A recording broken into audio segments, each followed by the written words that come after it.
And, I guess it depends on who you talk to, who you're around, what's going on. But there's a lot of women that are single. And there is actually a lot of men that are single too, on both ends. And that's the thing. And a lot of people I'm seeing on either on social media or I know personally, they are having issues with either finding a person that they can be with. They actually enjoy being with, having a conversation with, traveling together, paying, bills together. What will be the advice you would give them to try to, if they are looking for a relationship and they just can't find that person that, they want to do those things with? What advice would you give them? Well, it's funny, we were talking about this a little bit earlier this week, yesterday, about what people can do to just, when you're single, and just focusing on yourself and thinking about the things that you need to make improvements on, and thinking about too, like, how you are making room for another person to come into your life. Because, a lot of times what we find is people really want to be in relationships with somebody, but they're not really ready. Either they're not financially available, or they're not.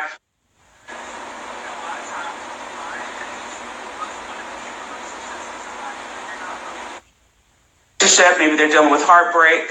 And so doing things that you are, intentionally working on your emotional growth or your healing, so that you can be ready for the person that, that's going to come into your life in the future. But yeah, not a lot. You had mentioned traveling or doing things like that. You don't want to not do those things or put those on hold or put your life on hold. That's the worst thing that you could do if you're really interested in finding a relationship, is to put your life on hold. Yeah. Because that's a setup not to find somebody who might be good for you. Right. I was just saying, like, some people, they don't want to travel by themselves. They don't want to do certain things unless they have like a companion or something. Some people just don't. They need someone in their life to be that second person. So that's what I was saying about, what some people do stop doing certain things if they don't have someone with them. They might not go to certain events or do certain things because they don't have the other person. So that's what I was saying. Like, I know some people that do that. But my next question. One of the things that we would even recommend, like even some of the people that we work with, we would recommend them to find a way to do those things so that they can still enjoy their time in their life. Because that really helps you to meet people that you want in your space. That's true. So, yeah. So it's really important, and we do emphasize that, the importance of working on yourself, because when you're working on yourself, you bring the best out of yourself, and you're able to put yourself in a position to have people that you want in your life. Because people that are not interested in personal growth are not necessarily going to be there, in those same spaces where you're at. That's so true. And I do have some friends that are married or in a long-term relationship, and they're having some issues with their spouse, men and women. So what advice would you give them? They're being more distant. They don't want to do as much. What kind of advice would you give to someone that's trying to, they already have a family, have kids together, either they're married or not married, but they're just in a long-term relationship? What advice would you give them to keep the spark going, to keep everyone motivated and wanting to, have the relationship be a little bit more passionate? Because I guess they lost the passion, or they're just not, they don't want to be with each other. Well, it definitely depends on what the issues are, because it could be, just the stress related to whatever the situation is, if they have children or if they are working long hours, or just depending on what's going on in their everyday life and how they are either managing it or not managing it. Because when you let stress build up, then it will overtake how you deal with one another and how you look at one another. You may snap at one another more, you may be more tired, and so it's difficult to really be as passionate when you're snapping at someone, or you feel like, someone is always upset with you. So depending on how they're dealing with stress and how they are dealing with conflict, but you definitely want to make sure you are showing appreciation towards one another and pointing out the things that you are feeling like the person is doing that you really appreciate, and remembering the reason, the overall goal that you are together, and making that the forefront, because it is a mental thing, you know. You want to always keep your mind open to the reasons that you're together, what brought you together, and always try to build on those things, whether it's being able to laugh together, maybe the friendship, you know, whatever it is that got you connected. Try to work on those aspects, and just try to strengthen the bond and not pull away, but try to pull closer together. Yeah, and I think the larger picture, because she's giving you like the tidbits of things to do, but the larger umbrella that falls under is your emotional connection, is being able to, you know, specifically focus on building that connection that you have with one another intentionally. Because when we're not intentional, sometimes we do neglect one another, and it may not be that we don't care or that we're not interested, even though the assumption may be that that's what's happening. And I guess that's why it's important to be mindful. You know, people always say actions speak louder than words. Okay, so that you can't define that the person doesn't like you or doesn't care about you because they're overwhelmed and they're caring for the kids, or, you know, all these other things that are going on. It's focusing on, you know, being intentional about your emotional connection and really focusing on building that with one another to get those sparks back and all that good stuff. Yeah, because the emotional connection, like the bond, is, you know, if that's fractured, then the passion is going to, you know, wane, or just the intimacy and the desire and the motivation for all of that can decrease as well. Right. Mm-hmm. Right. I understand. Okay. So, is there any type of tips you can give to people for dating? A lot of people are dating and you know what I'm saying? And they don't understand the difference between, you know, real love and actually, you know, if they want to pursue a long-term relationship. Can you give some tips to let people know, like, the difference between the two? Because I think a lot of people date, but they're not dating for a long-term relationship, or they are dating and they're looking for a long-term relationship and they don't know what to look for or who to actually pursue as someone they can be with.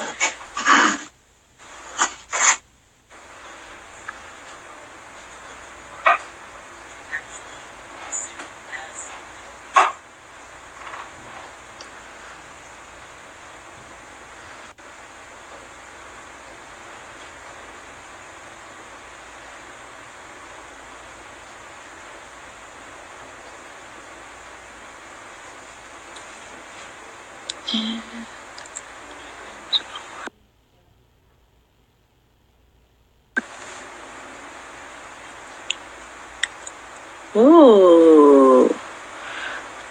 Hey, you guys. I don't know what happened to the connection. It just kind of froze and it stopped.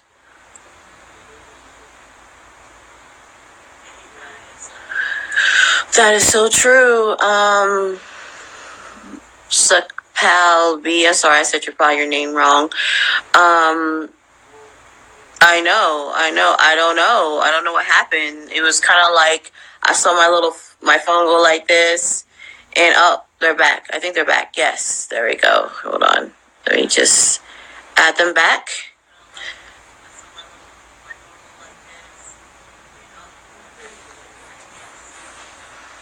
Sorry about that. Oh, it's okay. I was like, they're gone. They really wanted to have, I really want this question answered. Because they were like, I really want this question answered. So, I'm sorry, can you repeat the question? Well, it's about dating. A lot of people are dating right now, and they want to know the difference of, some people are just dating to be dating. They just want to date. But some people are actually dating for a relationship. So basically the question is, how do you know if a person that you're dating can be a long-term relationship, or should you pursue a long-term relationship? That's probably the biggest question. A lot of people don't even know, or a lot of people are dating and they might want a long-term relationship. They just don't know that, you know, they're pursuing certain things.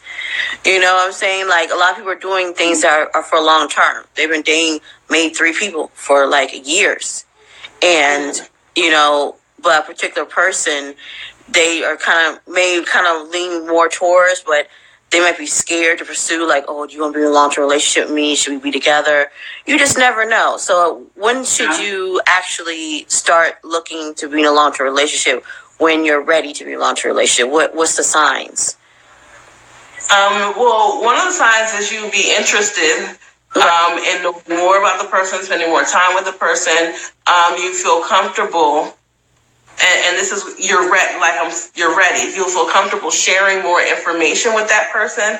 And the reason I emphasize you're ready is because some people are just guarded in general, and it doesn't matter what the other person does. They're just not going to be open. Like if you're not, in a space where you're really ready to be with somebody. But if you're ready and you've noticed that, I feel comfortable sharing information, or I'm not as guarded with things that maybe I might be more uneasy about, maybe things that I might find that people are judgmental about, and I'm comfortable sharing this with you, and we can have a conversation, and you're really listening to what I have to say.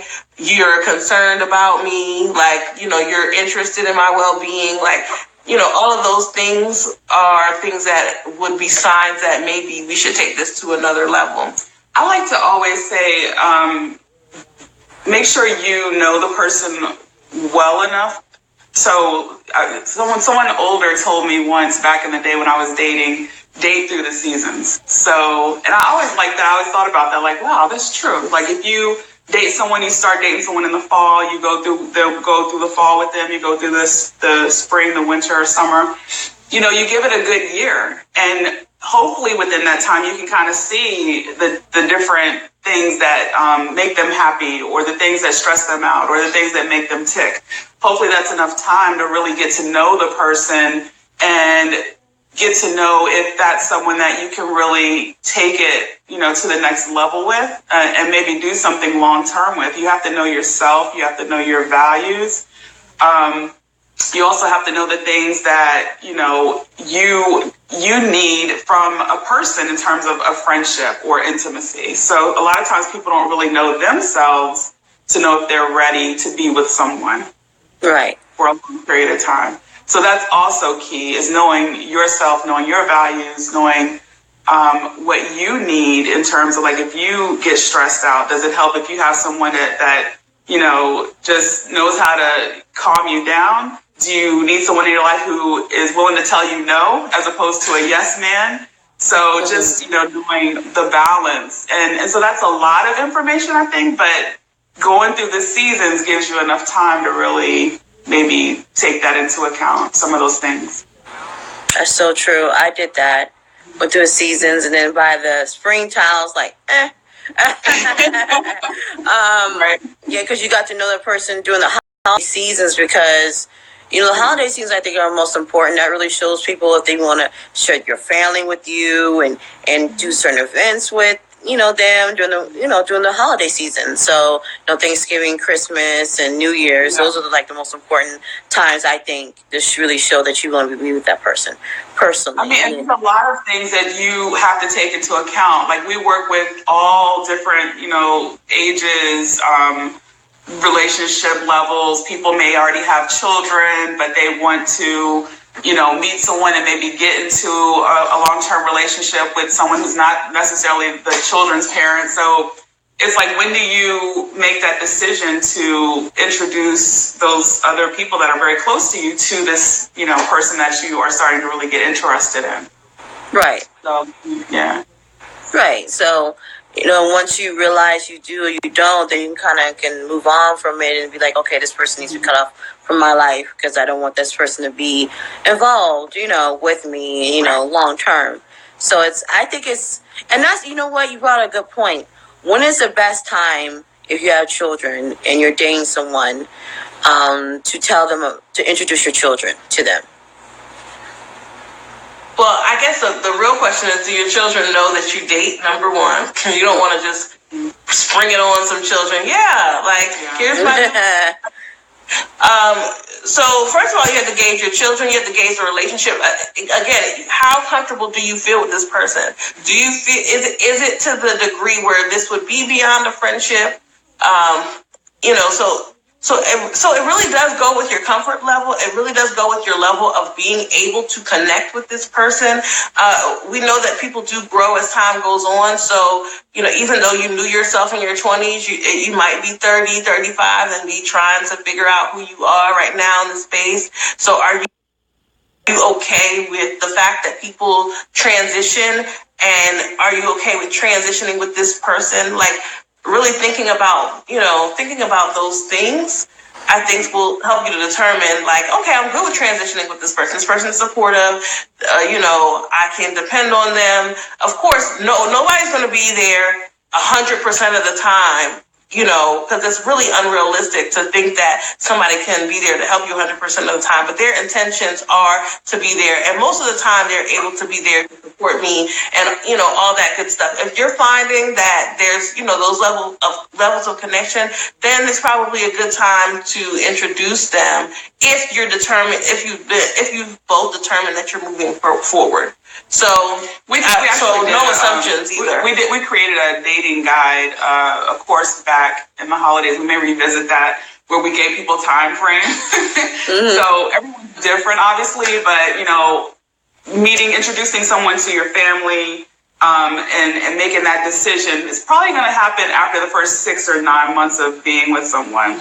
Just to kind of throw it out there, if you were looking for a time frame that we thought would be appropriate, but it really is about what's comfortable to the individual, especially the individual that has children. You have to be the best judge because those are your children, and understanding that children get connected really fast. So right. So if you think that they're going to be not good, and your children are going to connect with them, and you're not, then it's probably not a good thing. Right. That's true. Right. If there's a lot of questions, maybe you do need to seek counseling and see if this person is compatible before you introduce them to your children. Like, you really need to make sure that this is what you want to do if you're introducing them as like a significant other, versus if you're introducing somebody and they truly are a friend and it's not, there's no intentions for anything more, then that's a different scenario than bringing somebody into your life and to be like, this could potentially be your mother, your stepmother, or your stepfather. Like, it's a whole different dynamic, and you have to be prepared to have discussions with the children. Like, there's a whole lot that goes into that. So I would encourage people to really think about, is this something that I want, before you just kind of like plunge and introduce your kids to some random person. Right. And that's a good question. Do you believe in marriage counseling? Do you believe in that? Do you believe people can actually, like, if a woman cheated or a man cheated, do you feel that counseling can help that? Well, we do marriage counseling all the time. So on our side, like, we know that it can help. We know that couples have infidelity, things happen, there's trust that gets destroyed. And we do know that you can rebuild with that same person if both people are motivated and interested in doing so. You will be surprised. I know that people always assume that the number one reason for people getting out of relationships or relationships ending is an affair, but it's not. Like, that's really closer to the bottom of the list. Mm-hmm. Emotional connection really is like close to the top of the list of why people don't survive relationships. But if you do come in, because when we meet with people, we tell them straight up, look, we know that you're going to, because a lot of times by the time they come, especially if, they're like, oh, I don't need counseling and all this good stuff, right? Because that's what happens. And then they end up coming after a couple of years of frustration and not being able to solve their own problem. And at that point, they're like pointing the finger at each other. Like, this person did this wrong. This person, doesn't care about me. They haven't expressed, concern for me. They don't listen to what I have to say. Like, everything negative about the other person. And it's a back and forth. And so one of the things that we say to people is, look, are you really ready to work on this relationship? Because we're going to have to call you out on both of your behaviors in this moment. as they unfold in this session with us. And so that's what we do. And so it's for people, and that's why we say, like, you really do need to work on yourself, because it is a process. When you have somebody close to you like that, they're going to see all the flaws that you've hidden from everybody else, because they're in your space all the time. They're going to see all the things that you dislike about yourself, the stuff that you cover up. Like, all of those things come to the table. Like, so we do call people out on them. And that's, at the end of the day, in order for you to be able to connect better with another person, you have to understand what you're doing wrong. And we do it in a supportive way. We're not rude and disrespectful to people, but you really do have to know those things, because many people don't. They don't see themselves. They're not able to realize, what they're doing. Like, for instance, we'll just have people come in, especially like, and not to pick on any group, especially like people who are like religious leaders and stuff like that, because of the backing, it's like, well, I'm saying this in a way that's positive, but really it's slicing, like, it's like, what kind of positivity is that? Like, I'm sure that was not in the word anywhere. but we're passionate about this topic. But I was just going to say too, like, when you had first asked that question, I thought you were going to ask about premarital counseling. But we definitely believe in the process of the marriage counseling. We also talk to a lot of people. We do premarital counseling too. I've worked with people who have had premarital counseling and they've gone to a pastor prior to getting married, and then they came back and did counseling from us. We're licensed mental health counselors, and and relationship experts as well. And so our approach is going to be way different from, say, like someone who's getting pastoral counseling. Not to say that it's a bad thing. It's not a bad thing. It's going to be a different dialogue. Right. And so what she's talking about in terms of, we're going to hold you accountable, hold both people accountable, and really focus in on the specific things that, after we do our assessment, the specific things that are, you're doing and the other person's doing to cause the mistakes that are going on in the relationship. So you get all of those different things that go on. And it's not just a focus on, the biblical aspect. Right. And, sometimes we can incorporate those things, because it is, especially people that, are very religious, like, those are important things and they do need to be incorporated. Right. But we also can't use those as defenses, because sometimes we find that people use that as a defense not to do anything. So there is a balance to that. Yeah. So do you, since you said that you do counseling before getting married, do you agree that someone, if they're thinking about getting married, they should go through counseling first? I mean, they can go through counseling either, through their church or through a counselor, but, it is a good thing to do, I will say, because it does flesh out some things. It's not going to flesh out everything, because, as I said before, people grow.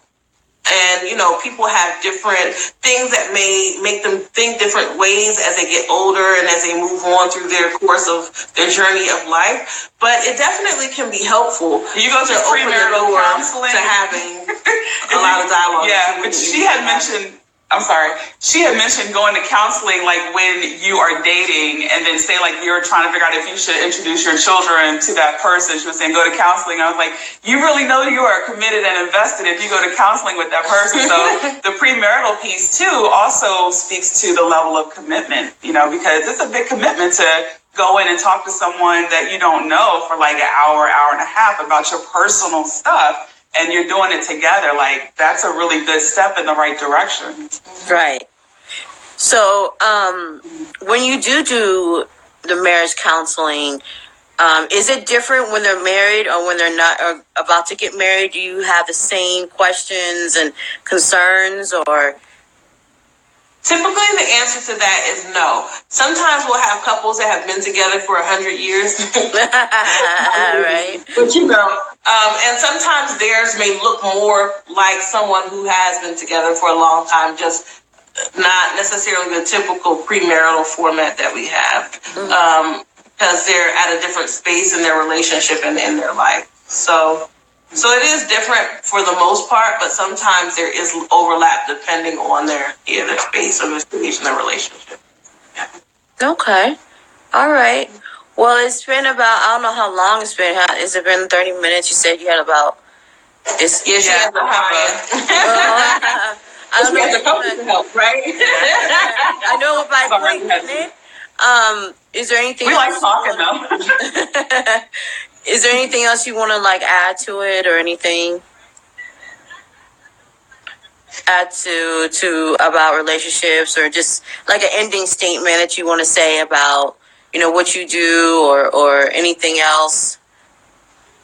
I think one of the major things is that people always say relationships are hard work, but so is life, right? Life sometimes is hard work, and the work doesn't necessarily have to be bad work or dreadful work. There's a lot of good work and fun work that goes into building your relationship. So I think that people who are hesitant or scared,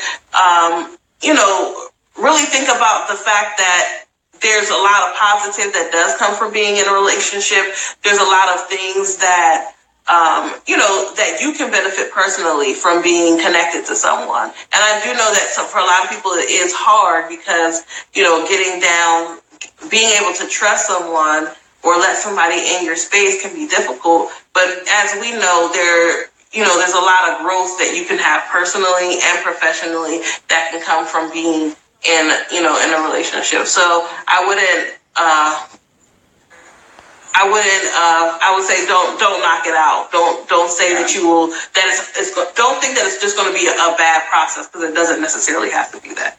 Right. Okay. All right. And what state are you guys in? Maryland. Maryland. You know what? I want to come out there to Maryland one day. I've really never been like way East Coast. Okay. Where you? I'm in Las Vegas. Okay. Yeah, way out here in the West Coast. It's been hot out here. Yeah. But we've been out there a few times. Love it. Oh, have you? Okay. If you ever come out here, let me know. We can all go and have have some drinks or have a good time. Yeah, same here. If you come out this way. I will. I definitely will. Hopefully, me soon. I'm hoping. Cross my fingers. So, I just want to thank you for doing this live talk with me. And hopefully, maybe in the future we can do some.